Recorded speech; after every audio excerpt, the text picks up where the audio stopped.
Hey folks, welcome to the Ramble. So here I am for the second time in as many months about to make an Off Monday Ramble video about local news. Because Ramble before last, I believe it was, I talked about the incident where the mayor of the city of Hagerstown got in some hot water for saying some Islamophobic things about the mayor of London and for just generally being a obnoxious Trump-supporting asshole. And this time, the jumping off point for what I'm going to tell you here is an incident that happened even closer to home for me than that. This incident happened in my actual hometown, which is Clear Spring, Maryland, here in Washington County. Population about 400, maybe. A super tiny little town, but that's where I grew up. That's where I went to school. That's where my father still lives and my brother. That's Clear Spring. That's home. And there's an article about what I'm going to talk about in the Herald Mail, actually, and this is a story dated July 31st. And the headline reads, Colorado cycling team reports abuse, racist pamphlets. So here's what happened. There was a cycling event that passed through this area last month. It was the USA Cycling Amateur National Road Championships, and it passed through Clear Spring and other parts of this area. And there were cyclists from Avolo Cycling from Colorado who stayed in the hotel in Clear Spring and I guess went out for a walk one morning while they were there before they were to ride. And while they were out for a walk, they found plastic bags with Ku Klux Klan flyers in them. Ku Klux Klan recruitment literature they found. And one of the members of the cycling team is a black man, so he was he said on Twitter later that he was not actually all that surprised by it because he has experienced that sort of thing before in his life, obviously, but he was still upset by it, was disturbed by it, was upset by the reaction of people to it. And in addition to discovering the Klan literature, the riders were also assaulted twice by people in cars, in moving vehicles, who drove by as they were cycling, who threw things at them or yelled things at them. So the Colorado cyclists of Avolo Cycling did not have a great experience in Clear Spring. And that's upsetting enough. The fact that there was Klan literature out on people's yards or in people's driveways for guests of the town, visitors of the town to find is upsetting enough. The fact that they were assaulted by people in the area is upsetting enough. But what really upsets me even more than that is the response of local officials and local residents. The mayor of Clear Spring, Paul Hose, who has been the mayor for as long as I can remember, said it's a disgrace. People shouldn't act like that. Thank you, Mr. Mayor. And the president of Visit Hagerstown, a local tourism agency, said that the incidents that the cyclists experienced do not reflect the views of most in Washington County. And boy, I would love for that to be true, but I don't think that is. This guy said, that's not us. He said, that's not Clear Spring and that's not Washington County, except speaking as someone who has lived here my entire life, someone who grew up and went to school in Clear Spring. Yeah, it is. I can tell you stories. I remember once, about maybe 15, 20 years ago, I and a friend were going to a local lake. There's a lake near Clear Spring, about a couple minutes drive away, called Blair's Valley Lake. Just a beautiful place, just gorgeous. You can take a boat out there and it's nice and still and calm and quiet, and you go out there on a day with nice weather and it's just heaven. And we were at Blair's Valley Lake at the boat ramp, and there was a guy right nearby with another friend of his, I guess, and they were just talking. And didn't have any idea who this guy was, never seen him before in my life. He didn't know me, just random guy from the area. He was talking to his buddy and complaining about the head of the State Department of Natural Resources, who at the time was a black man. I can't remember his name, and I don't know if he's still in charge of the DNR. now or not, probably not, but they were complaining about something to do with the Park Service or something to do with the rules at a campsite or the rules at the lake or whatever. I can't remember what the specific details of the complaint were, but this guy says, yeah, well, that's what happens when you let an N-word, except he didn't say N-word, when you put an N-word in charge of a white man's world. He just came right out with it. He felt totally safe in front of strangers, in front of anybody else who might be around. Felt completely safe, completely justified, just speaking openly racist like that. Casually, just casually. I knew a guy who was passing through Clear Spring. He was an acquaintance of mine, or a friend of my wife's. Was passing through Clear Spring on his way somewhere else. Stopped in at one of the local bars to just wet his whistle, just, have a beer. Didn't know anybody in town. Nobody in town knew him, but he was a white guy.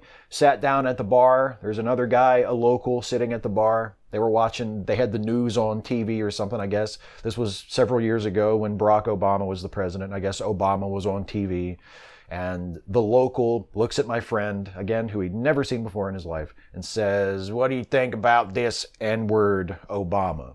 Just drops it in the middle of a conversation. No big deal. That's how people talk, right? Felt completely safe talking like that to a stranger who he'd never met before in his life. And the first thing that he thought to say to this stranger, this fellow patron of the bar who he had never seen before, was, what do you think of this racial epithet, president of ours? I told a story in a video on this channel a couple years ago. You can probably find it. And I think the title was Speaking Up Against Racism is Difficult, but It's Worth It, or something like that. And I will warn you that I pronounced the N-word in that video because I made that video before I revised my personal policy about that word. Now I have come to realize, after many years of stubbornness and hard-headedness, bullheadedness, that it's better for me and for white people in general to just not say that word at all. That it's not our word. We have no right to say it. It's better to refer to it indirectly if we want to talk about it. There's no need for someone like me to ever say that word. And I wish more white people would adopt that policy themselves. But nonetheless, when I made this video that I'm talking about, I still felt entitled to say it as long as I was quoting it or as long as I was saying it for a purpose to make a good point or whatever. So just fair warning, I say the N-word in that video. And I mentioned at the beginning of the video that I'm going to say it, and I try to put it into a context and, make it sound like it's okay or whatever. But I wish I had not said it, and I would not say it now. But in that video, I tell a story about a family friend who comes by our house when I was maybe in my late teens, early 20s, and is talking about something or other with me and my dad. And he says, I guess we don't have any N-word lovers here. So I can tell you stories about how racist, how openly racist Clear Spring is, and Washington County in general is, because Hagerstown is really no better. Really, the entire area is just saturated with casual racism. People think nothing of it. They just say racist things. They voice racist attitudes. It's the soup in which we have all been simmering for as long as I've been alive, and for very much longer than that. My great-grandfather was in the Ku Klux Klan. I remember as a young person, as a teenager, I think, maybe a young adult, getting one of those plastic bags with Klan literature thrown into our yard. That happened to us. They've been doing that for years. The Klan has been doing that for years. And I remember my mom thinking it was funny. I think I was the only person in my family who didn't think it was funny, or who took it seriously in some way, who was upset by it, who was angered by it.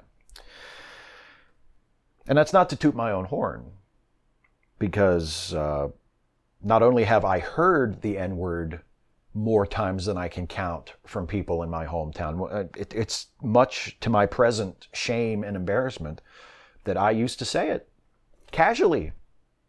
I could try to make myself feel better and say, well, I never used it on somebody. I never used it as an insult. I never used it to attack somebody.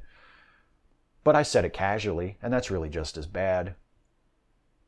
I didn't think anything out. I didn't think twice about it. It was just part of my vocabulary. I didn't say it as often as other people I knew said it, but I said it.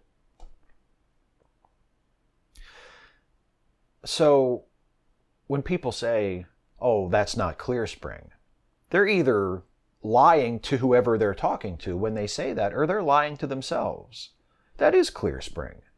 It's a racist town. It's a town full of white people, and a very great many of them are racist, and the rest of them, for the most part, even if they themselves aren't actively racist, they live there, they put up with it, they don't speak up.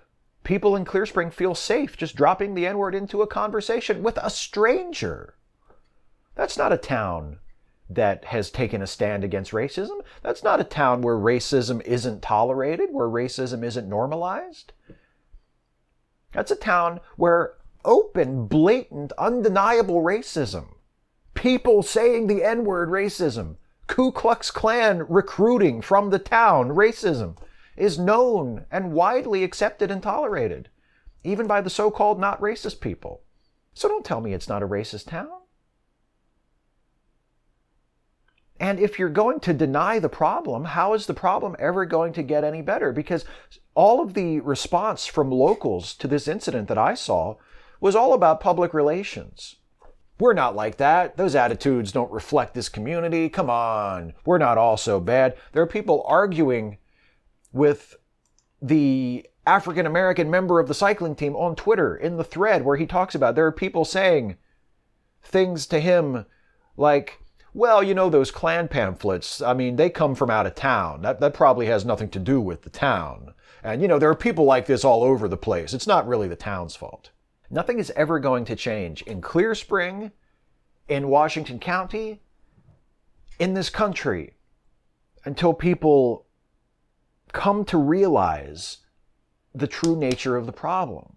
Because the problems in this country that are caused by racism, that are rooted in white supremacy, are not going to be solved just by passing new laws. There's a place for that. That's very important. There are legislative solutions to a lot of inequalities in this country that we need to pursue and that we should be pursuing much more vigorously than we are. But it takes more than that. And I'm gratified to see that there are people in my local area who are offended by that, who are offended by the Klan, who are offended by the treatment of these cyclists from out of town, who are upset at their community being perceived as racist. And I'm glad that there are people, apparently, police and local authorities, who are trying to find the people who assaulted the cyclists, who are trying to find the people who threw things at them from their cars and see if they can catch the people responsible for those particular incidents. That's important, and that's good, and I hope they find them. But if we're never going to admit our own complicity and our own responsibility for fixing this, then it's never going to get fixed. Because in order to fix it, we have to fix ourselves. And we won't even admit that there's anything wrong with us. And that's not just this area, that's the entire country. We all have to be willing to face when we come up short. And it's the kind of thing that if you're a white person in a white supremacist society like this one, it's a job that you're just never finished doing. You're never done. There will always be a time when you have fucked up and you have to admit it and you have to walk something back. You have to acknowledge that you made a mistake and you have to redouble your efforts to do better from now on. And you'll never be perfect, but you have to make the effort if you truly care about making things better for yourself and for other people, specifically for the people who are the most directly affected by white supremacy, by racism. Not just the people who are assaulted, but the people who are held down, the people who have the lower end of these inequalities inflicted on them for their entire lives. The people who have these obstacles erected in front of them that they just have to push against forever. That's never going to go away. And if you really care about fixing that, you have to start with yourself and with your own community, and you have to take responsibility. And my hometown of Clear Spring is apparently, trying to be friendly, reaching out to the cyclists and saying, hey, we're really sorry. And that's good. But they're not taking this as a moment to reflect. They're not taking this as a moment of reckoning, as a moment of saying, you know what, we are like this. We all know racist people. We all know people who talk that way. Hell, we probably know some of the people who threw that shit at them, or we know some of the people who shouted things at them. We probably know these people. Our kids go to the same school. We drink in the same bars. We eat in the same restaurant. We know these people. We've been to cookouts with these people. We've heard them talk that way. This is not a mystery to us. This does reflect our community, and we need to admit it, and we need to do something about it. That's what we need to do in Clear Spring. That's what we need to do here in Sharpsburg, where I live now. That's what they need to do in Hagerstown. That's what we need to do all over this country, north, south, east, and west, because it's racist everywhere. We live in a white supremacist society. We live in a society that is founded on principles of white supremacy and that lives by those principles and operates by those principles and relies on systems founded on those principles to this day. And if we're not even willing to admit that and to try and start to make it better, it's never going to get better. If all we're worried about is saving face and just smoothing over our reputations, and we're not interested in admitting the underlying problem and trying to change it, then we might as well save ourselves some trouble. We might as well not even waste time trying to paper over the reputation and trying to save face, because it's going to keep happening, because we're not going to solve the underlying problem. Solving the underlying problem requires courage and requires honesty, and that's something that we like to say we have in the United States, but I'm not always quite sure that we do.